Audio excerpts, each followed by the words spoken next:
Hello and welcome back. In this lecture, we're going to be talking about Abraham Lincoln, and we're talking in terms of two of Lincoln's very famous essays. Of course, Lincoln is the original American writer of literature, but these two addresses that we're dealing with are the first inaugural address, which is not assigned,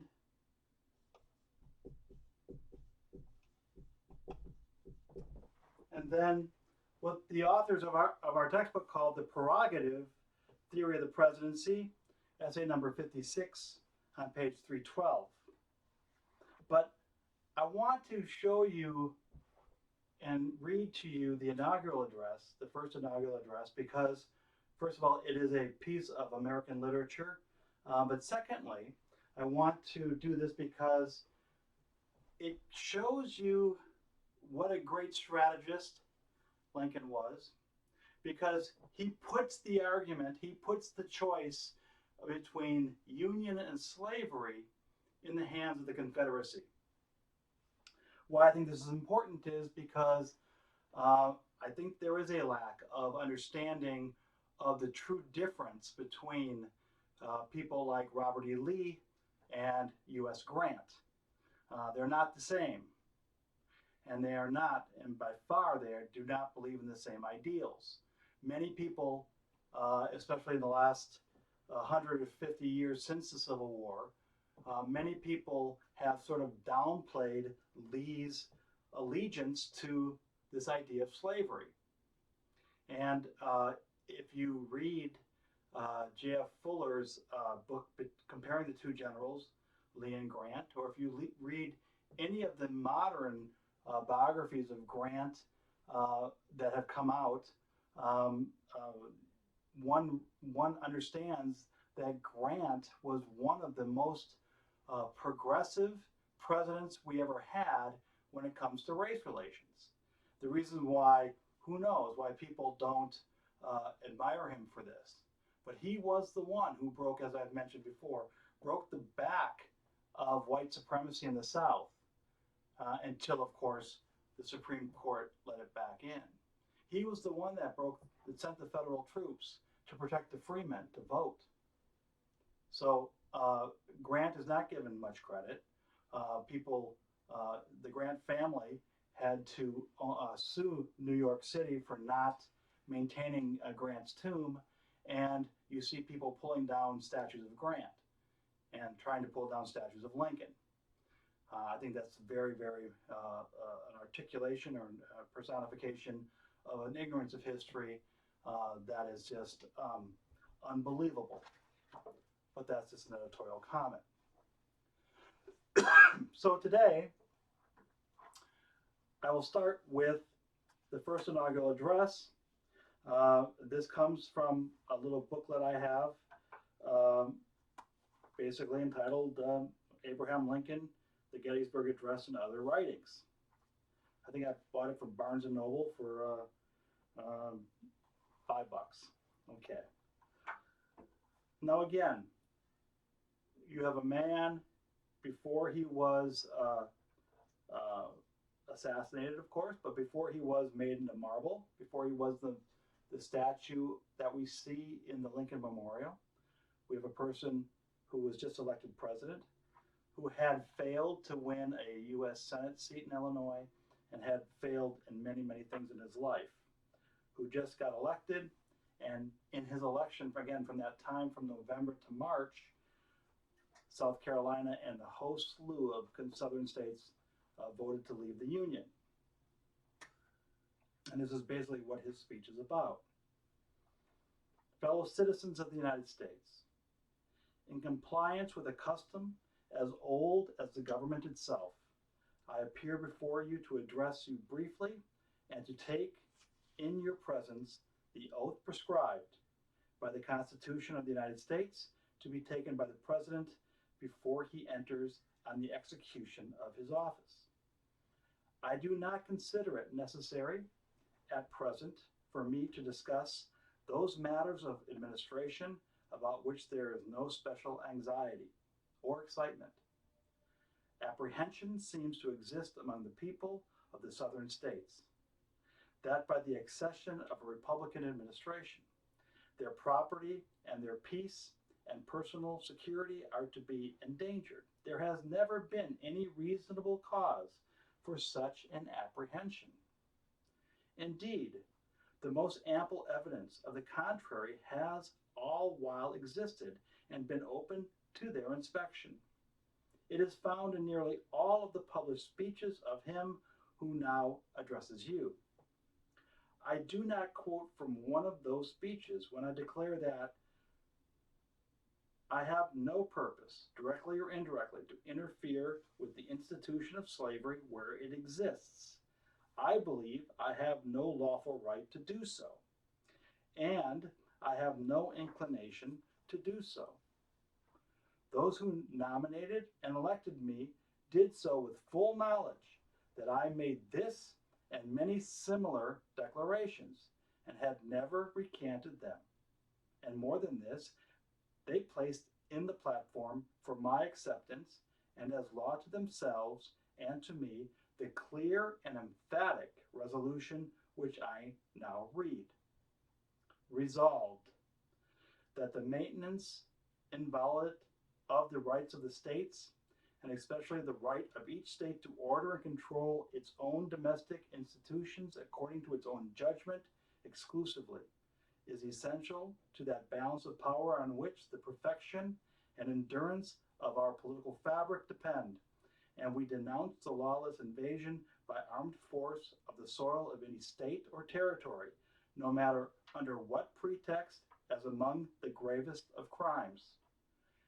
I now reiterate these sentiments, and in doing so, I only press upon the public attention the most conclusive evidence of which the case is susceptible, that the property, peace, and security of no section are to be in any wise endangered by the now incoming administration. I add too that all the protection which consistently with the Constitution and the laws can be given will be cheerfully given to all the states when lawfully demanded, and for whatever cause as cheerfully to one section as to another. There is much controversy about the delivering up of fugitives from service or labor. The clause I now read is plainly written in the Constitution as any of its provisions. Quote, no person held to service or labor in one state under the laws thereof, escaping into another, shall in the consequence of any law or regulation therein be discharged from such service or labor, but shall be delivered up on the claim of the party to whom such service or labor may be due. End quote. It is scarcely questioned that this provision was intended by those who made it for the reclaiming of what we call fugitive slaves, and the intention of the lawgiver is the law. All members of Congress swear their support to the whole Constitution. To this provisions we must as to any other. To the proposition then that slaves whose cases come within the terms of this clause shall be delivered up, their oaths are unanimous. Now, if they would make the effort in good temper, could they not with nearly equal unanimity frame and pass a law by which to keep good that unanimous oath? There is some difference of opinion whether this clause should be enforced by national or by state authority. But surely that difference is not a very material one. If the slave is to be surrendered, it can be of but little consequence to him or to others by which the authority it is done. And should anyone in any case be content with this oath shall go unkept on merely unsubstantial controversy as how it shall be kept. Again, in any law upon this subject, ought not all the safeguards of liberty known in civilized and humane jurisprudence to be introduced, so that a free man be not in any case surrendered as a slave? And might it not be well at the same time to provide by law the enforcement of that clause in the Constitution with guarantees that, quote, the citizens of each state shall be entitled to all the privileges and immunities of citizens in the several states? I take the official oath today with no mental reservations and with no purpose to construe the Constitution or laws by any hypercritical rules. And I do not choose, nor do I specify particular acts of Congress as proper to be enforced.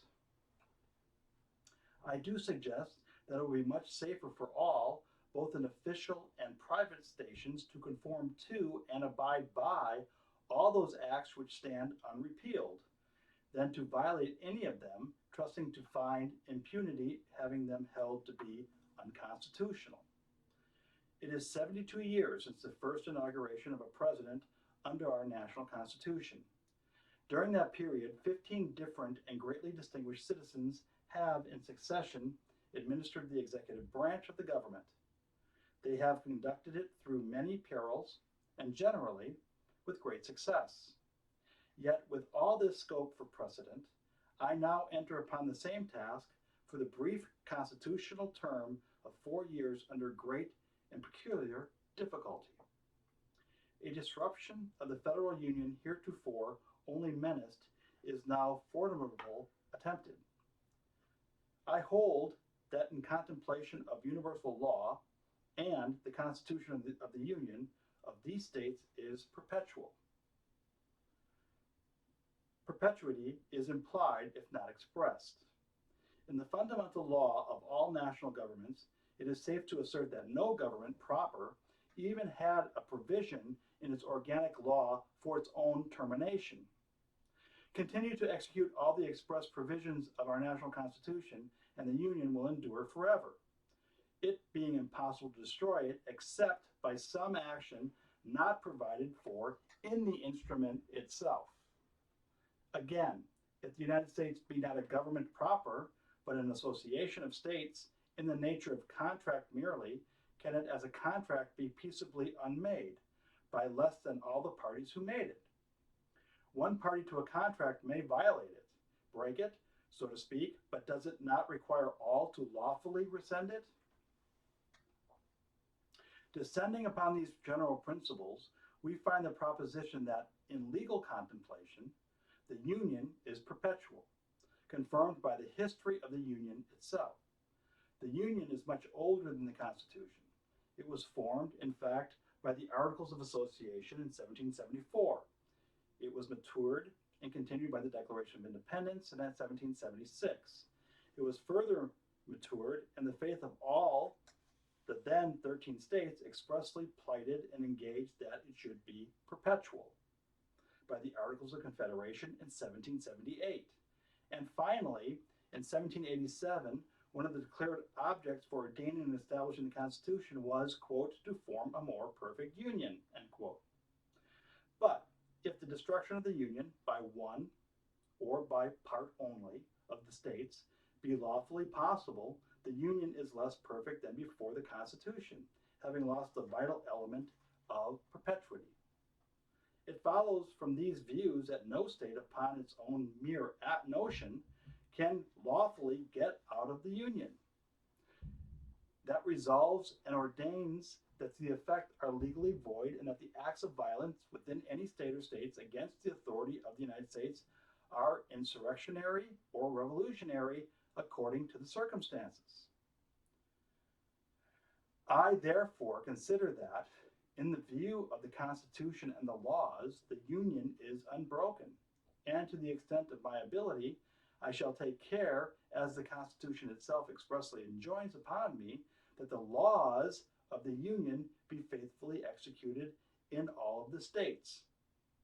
Doing this, I deem to be only a simple duty on my part, and I shall perform it so far as practicable, unless my rightful masters, the American people, shall withhold the requisite means, or in some authoritative manner direct the contrary. I trust this will not be regarded as a menace, but only as the declared purpose of the Union, that it will constitutionally defend and maintain itself. In doing this, there needs to be no bloodshed or violence, and there shall be none unless it be forced upon the national authority. The power confided in me will be used to hold, occupy, and possess the property and places belonging to the government, and to collect the duties and imposts, but beyond what may be necessary for these objects there will be no invasion, no using of force against or among the people anywhere. Where hostilities to the United States in any interior locality shall be so great and universal as to prevent competent resident citizens from holding the federal offices, there will be no attempt to force obnoxious strangers among the people for that object. While the strict legal right may exist in the government to enforce exercise of these offices, the attempt to do so would be so irritating and so nearly impracticable withal that I deem it better to forego for the time the uses of such offices. The mails, unless repelled, will continue to be furnished in all parts of the Union. So far as possible, the people everywhere shall have the sense of perfect security which is most favorable to calm thought and reflection.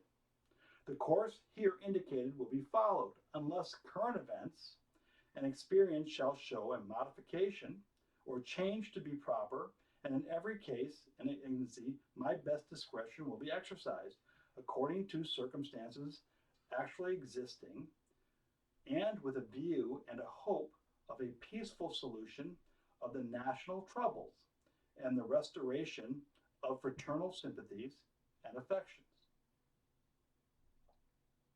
That there are persons in one section or another who seek to destroy the Union at all events and are glad of any pretext to do it, I will neither affirm nor deny.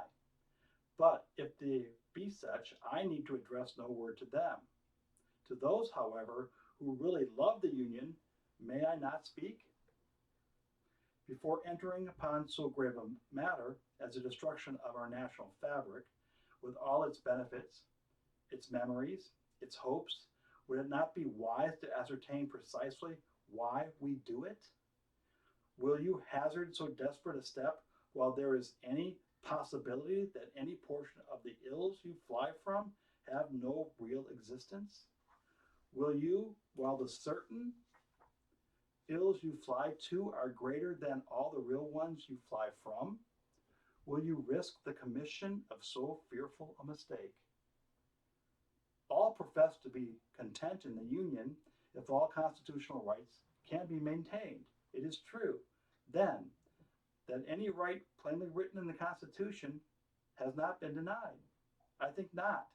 Happily, the human mind is so constituted that no party can reach to the audacity of doing this. Think, if you can, of a single instance in which a plainly written provision of the Constitution has ever been denied.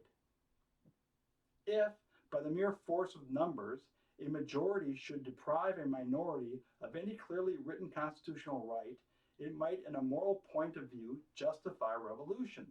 Certainly would. If such a right were a vital one, but such is not our case.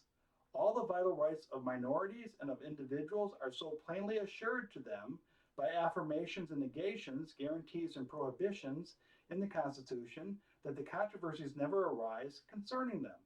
But no organic law can ever be framed with provisions specifically applicable to every question which may occur in a practical administration. No foresight can anticipate, nor any document of reasonable length contain express provisions for all possible questions. Shall fugitives from the labor be surrendered by national or by state authority? The Constitution does not expressly say.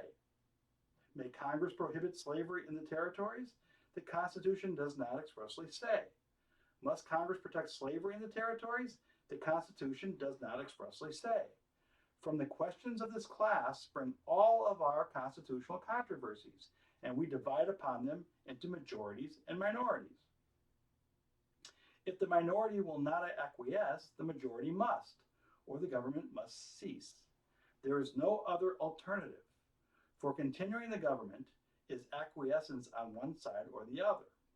If a minority, in such a case, will secede rather than acquiesce, then they make the precedent, which in turn will divide and ruin them.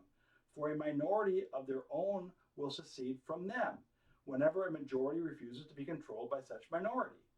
For instance, why may not any portion of the new Confederacy, a year or two hence, arbitrarily secede again, precisely as portions of the present Union now claim to secede from it. All who cherish disunion sentiments are now being educated to the exact temper of doing this. Is there such a perfect identity of interest among the states to compose a new union as to produce harmony only and prevent renewed succession? Plainly, the central idea of succession is the essence of anarchy.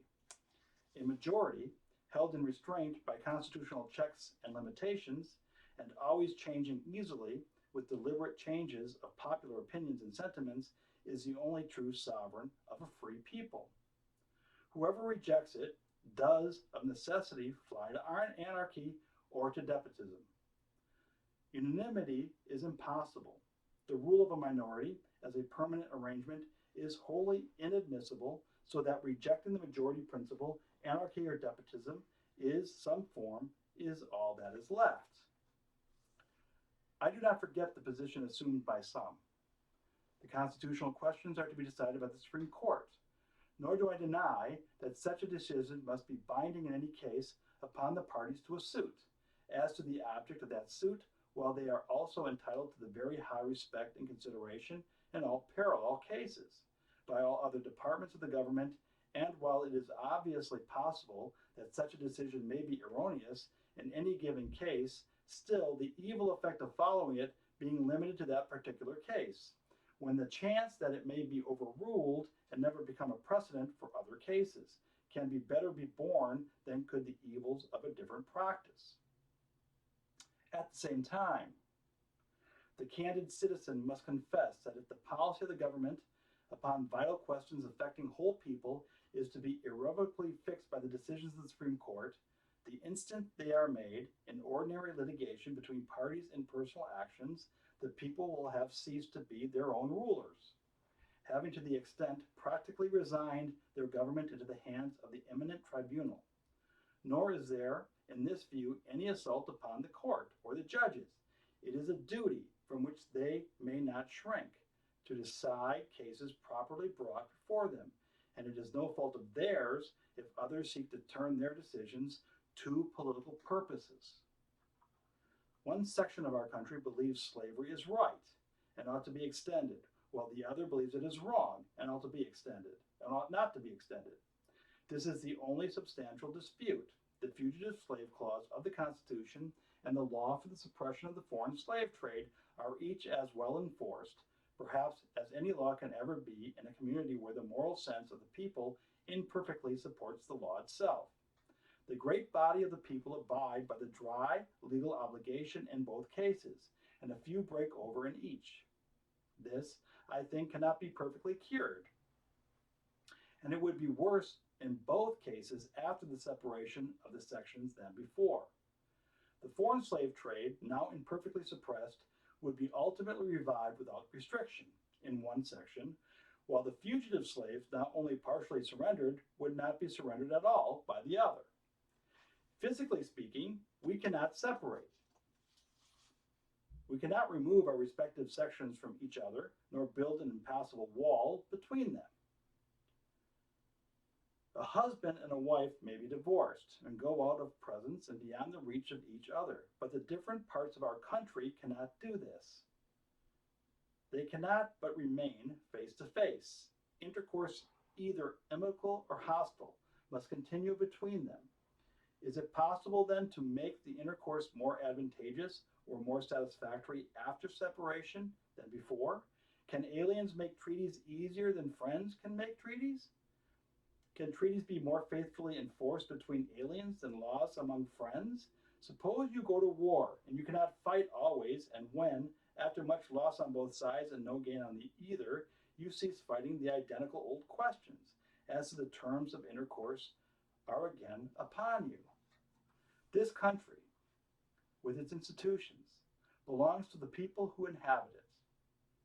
Whenever they shall grow weary of the existing government, they can exercise their constitutional right of amending it, or the revolutionary right to dismember or overthrow it.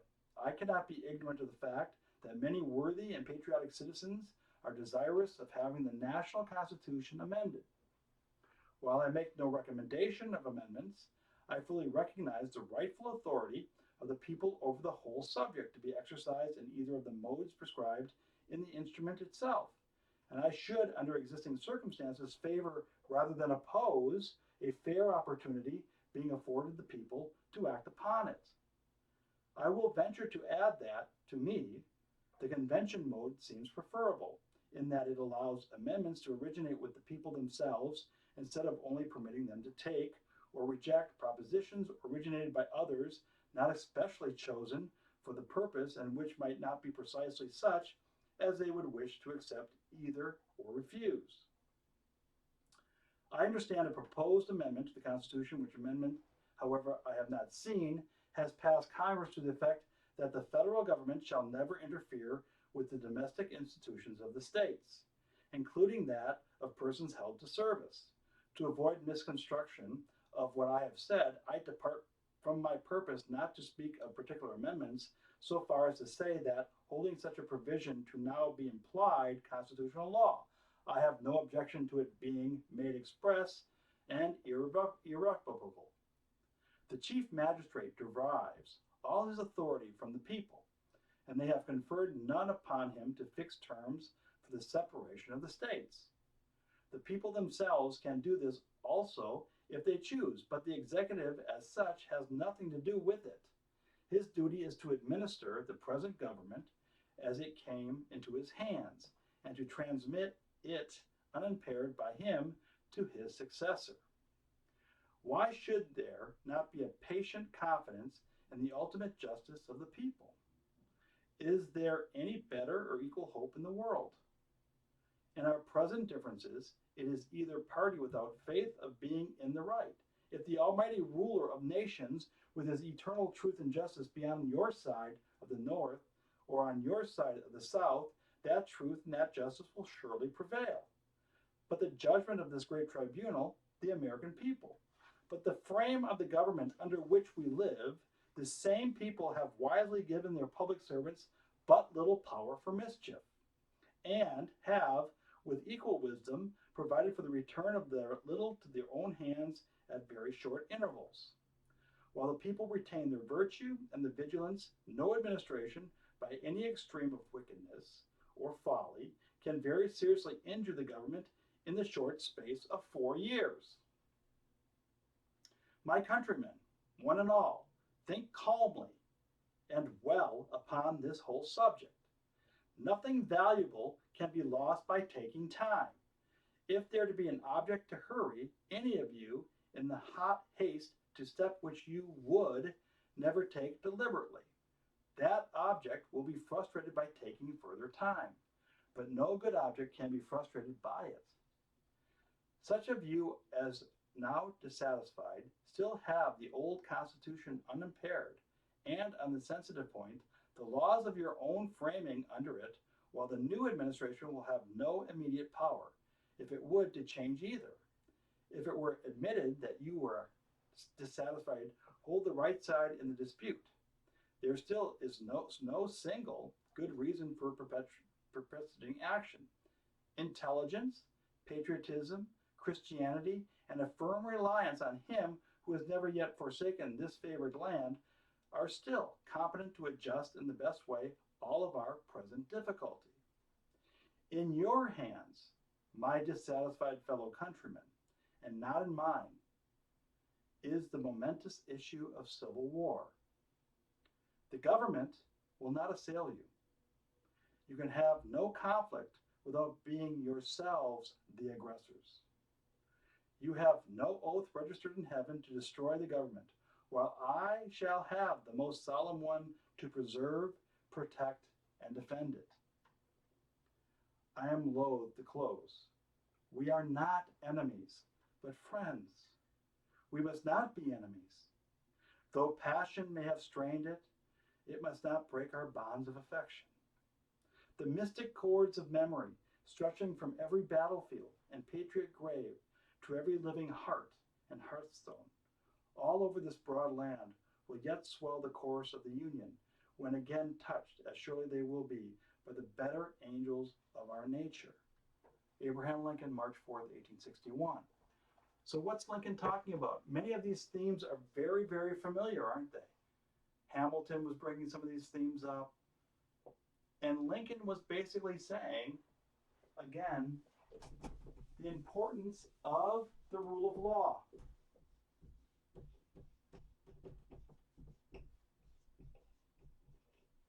Lincoln's trying to prevent the worst war the Americans have ever seen. We've lost more Americans died in the Civil War than all other wars. But as Thurgood Marshall says, right, the Constitution, when the North won the Civil War, that Constitution died and a new one sprung up. But it still entailed the importance of law for all of the officers in the government. And so Lincoln now, after being reelected and after freeing the slaves, talks about this, again, as I said last time, this duality between the laws we like and the laws we don't. The duality between the responsibility to moral judgment and to legal judgment. And so on page 312 in Essay 56, the prerogative theory of the presidency, Lincoln writes a letter. Well, he has a discussion with a man about why didn't Lincoln emancipate the slaves earlier. And again, on a historical note, Lincoln again, very, very interesting. On a historical note, as a young congressperson, he tried to have a plan that would use the eminent domain features of government to buy the slaves from the slave owners and give them their freedom. And of course, the problem, of course, of slavery, of slaveholders, is that it's evil. And these people are greedy. And so it never worked. But he keeps on going back to this sort of notion of being able to compensate people for their quote unquote poverty. Now, the textbook takes a more animated position. And what I mean by that is they're looking at it from a more the presidential theory of what Lincoln's trying to say. What I'm trying to do when I'm discussing this and when we're reading it and why I signed it, what I'm trying to do is I'm trying to show you how we don't have a choice to pick and choose the laws that we must obey. Our choices come from voting. Our choices come from putting representatives in Congress or putting people in state government or putting people in the executive branch that will not pass laws that we disagree with as immoral.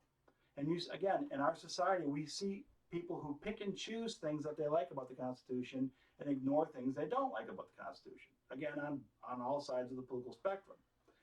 And Lincoln's talking about you can't do that. You can't do that, even if something as evil as slavery, if it is the law of the land. Now, you must have the moral imperative to change that law. And again, if we look at current events, if you really are in the streets, if you really are protesting, I would say, well, you got to follow up. You got to vote. And a lot of these people say, no, I'm not going to vote, because a lot of these people, as the same as the South, what Lincoln was talking about, a lot of these people do not believe in the system. They want to overthrow the system. And again, I would go back to the inaugural address by Lincoln and say, really? You think it's going to be better? You think the things that you are going to be flying from are going to be better than fixing this system? I don't know. That's an open question. But this, let me tell you, I think this whole course has been about the fragility of our political system and the importance of rule of law. Law, as Thurgood Marshall said, will be the vehicle that gives us equality under the law. Yes, it was the vehicle that also enslaved them, as he said in his speech, right? It is, if you remember that quote, the law enslaved us, the law emancipated us, the law segregated us, and the law is going to be the instrument that ultimately gives us equality. And not just African Americans, right? But uh, gender and different races and different ethnic backgrounds, different religious backgrounds, sexual orientation, veteran status, all the protected classes that we talked about when we talked about civil rights. So Lincoln, again, talks in terms of this idea of the obligation of taking the oath.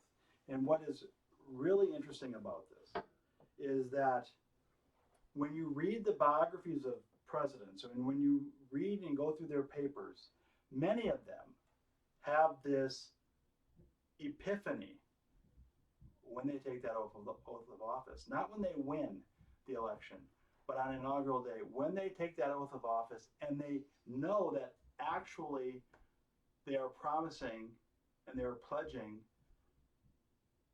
their soul to the defense of that document. Now, do they take it seriously? Again, the presidents that I have studied, the presidents and the biographies that I have read, and their memoirs that I have read, they all have said it changed their lives. It changed their, not in a material way, it changed, the responsibility became real. And this is what Lincoln says. He starts, "My dear sir, you asked me to put in writing the substance of what I verbally said the other day in your presence to Governor Bramlett and Senator Dixon. And it was about as follows." And again, if you want to imitate any writer about clear ideas and clear language, Lincoln's not a bad model. Nor is Hamilton. "I'm naturally anti-slavery." Again, this is my favorite sentence in the whole textbook. "If slavery is not wrong, nothing is wrong.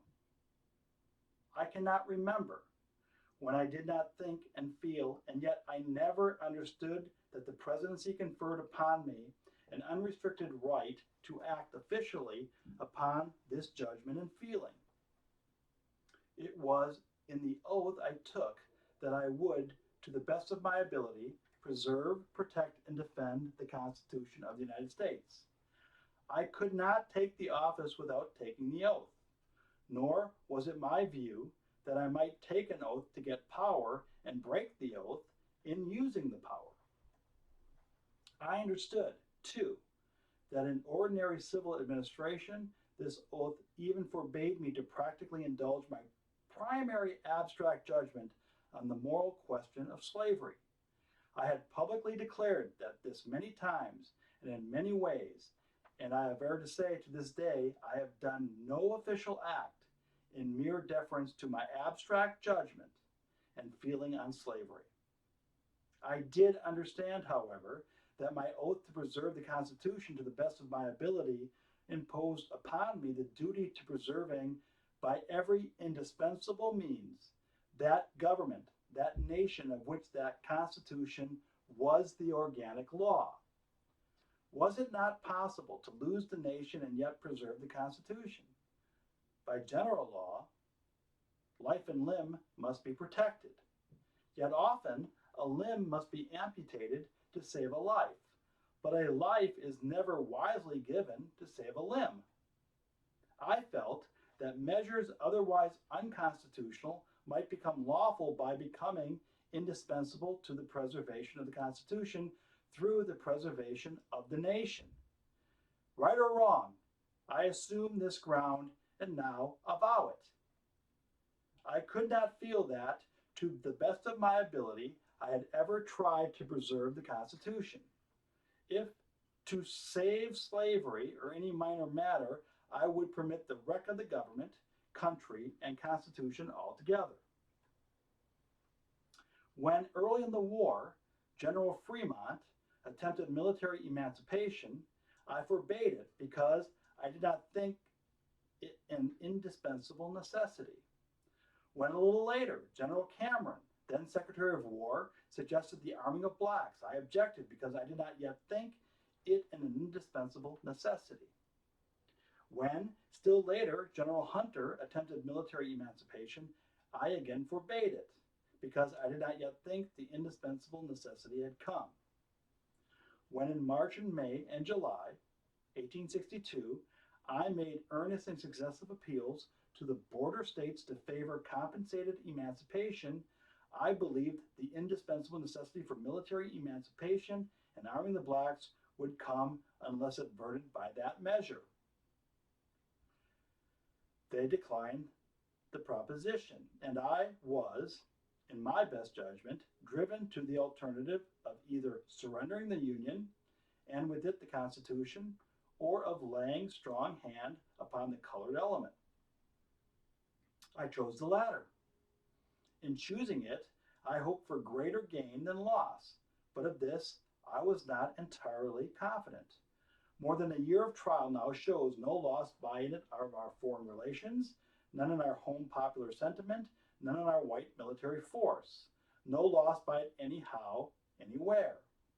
On the contrary, it shows a gain of quite 130,000 soldiers, seamen, and laborers. These are palpable facts about which, as facts, there can be no cavailing. We have the men, and we could not have had them without the measure. Again, of course, he's talking about the Emancipation Proclamation.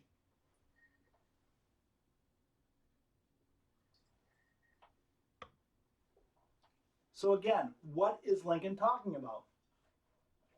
Lincoln is saying, I have a responsibility under the law, under my oath, to preserve the Constitution. And I'm going to do it.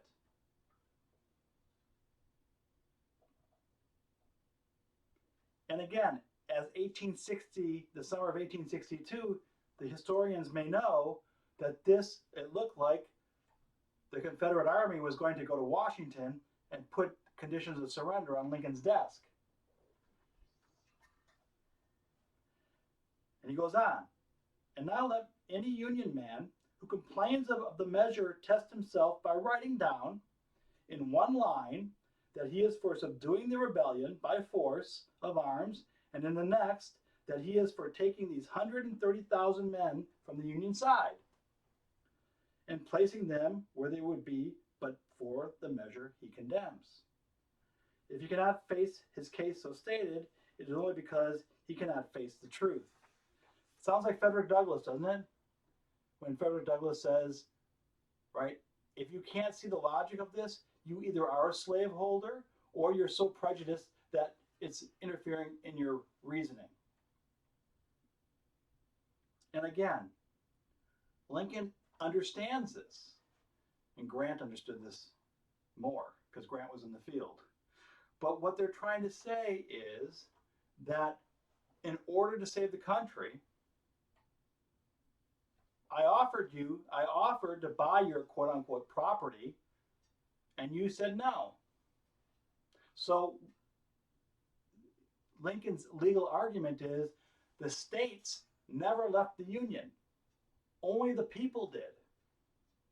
So he is in charge of enforcing the law, and in the law of war, if the army captures property, it becomes theirs. So what Lincoln ultimately does is, by the Emancipation Proclamation, is give people their freedom as a military act. I add a word which was not in the verbal conversation.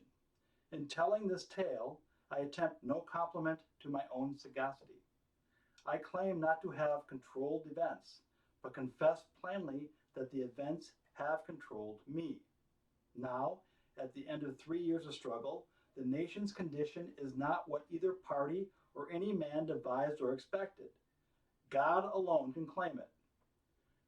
Whither it is tending seems plain. If God now wills the removal of the great wrong, and wills also that we of the North, as well as you of the South, shall pay fairly in our complicity in that wrong, impartial history will find therein new cause to attest and revere the justice and goodness of God. Yours truly, Abe Lincoln. And again, let me refer. So you see this way of Lincoln the man who says, all my life, I knew that slavery was evil. And if slavery is not evil, nothing is evil. But Lincoln the president is bound by not only his oath, but is bound by the law. That he has to put the freeing of the slaves in a legal context. Because without law, the Constitution would die. The country would die. And so, again, if you're looking at Lincoln's inaugurations, the second inauguration that he has, he again gets to this theme of both the North and the South are guilty. And this is important to understand, especially in this time, right? He says in the famous quote, he talks in terms of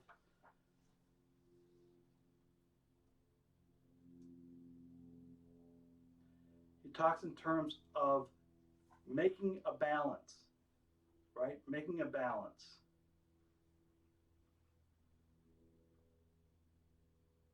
And he talks about the similarities between the North and the South.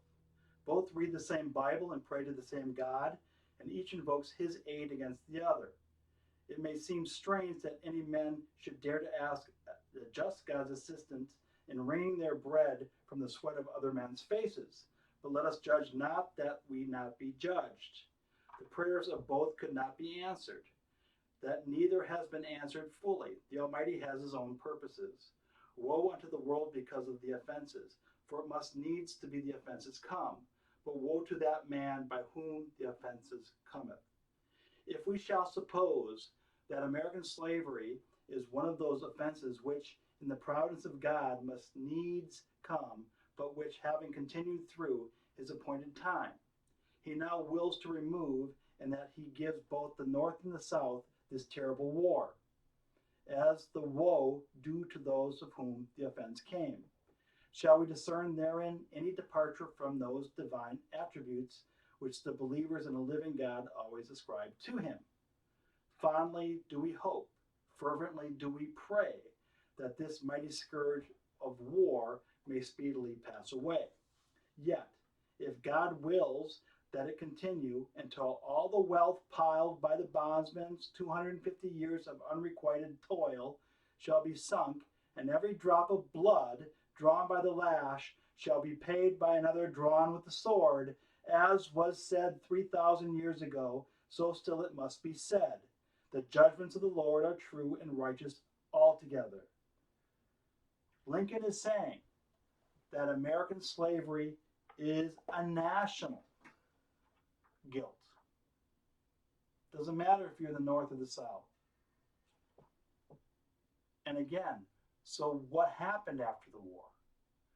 We have the amendments to the Constitution. We have those amendments that say that everyone is a citizen who is born here, no matter what, no matter how. We are all equal under the law. And we're all equal under the law because, as Thurgood Marshall said, as Abraham Lincoln has said, as Frederick Douglass has said, as what I've said throughout this whole class, this is the only vehicle we have. This is the only one we have that will strive to objectively gain equality under the law. Everything else is subjective. Everything else is a fashion. Everything else is a fad. Everything else is human emotion.